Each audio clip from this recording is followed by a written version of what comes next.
علاقے شادمان کا یہ معروف فوارہ چوک ہے جہاں آج سے تقریباً 81 برس پہلے بھگت سنگھ کو ان کے 2 ساتھیوں کے ہمراہ پھانسی دی گئی۔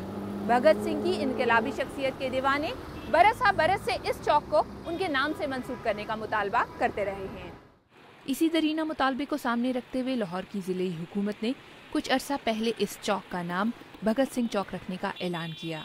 دنیا بھر میں اس اعلان کا خیر مقدم کیا گیا، لیکن مذہبی تنظیم جماعت الدعویٰ اس فیصلے سے متفق نہیں۔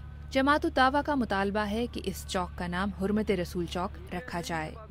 اس میں کوئی شک نہیں کہ بھگت سنگھ کی قربانی آزادی کے لیے بڑی اہمیت کی حامل ہے، جبکہ بہت بڑی کنٹروورسی اس دور میں اسلام ورسز نان اسلام کی ہے۔ ہم یہ سمجھتے ہیں کہ پاکستان میں اسلامی نام، اسلامی شخصیات اور اسلامی نظریات اس کو اجاگر کیا جائے۔ لاہور کی ضلعی حکومت کا موقف ہے کہ قانون کے مطابق چوک کا نام تبدیل کرنے کا اعلان اخبارات میں مشتہر کیا جا چکا ہے اور اب یہ معاملہ متعلقہ کمیٹی میں زیر غور ہے۔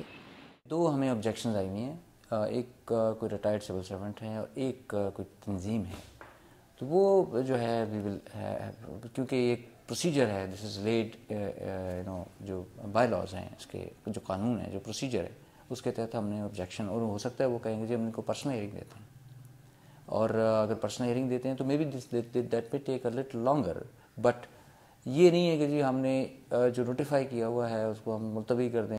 شاہراہوں اور عمارتوں کا نام تبدیل کرنے والی کمیٹی بھی اس معاملے کو ترجیحی بنیادوں پر حل کرنا چاہتی ہے۔ 14 تاریخ نومبر کو کمیٹی کی دوبارہ میٹنگ ہوگی، اس میں یہ سارا رکھا جائے گا اور پھر جو ہے میجورٹی سے یہ یونانیمسلی فیصلہ کر لیا جائے گا کہ بھئی یہ نام رکھنا ہے کہ نہیں رکھنا۔ اسی فیصلہ کر لیا خان صاحب کہ سانو ٹھنڈے دل موت دی اڑیک کرنی چاہیے۔ لاہور کے نوجوانوں نے چند ہی ہفتے پہلے بھگت سنگھ کا یوم پیدائش جوش و خروش سے منایا اور اس موقع پر ان کی جدوجہد پر مبنی خصوصی تھیٹر ڈرامہ پیش کیا۔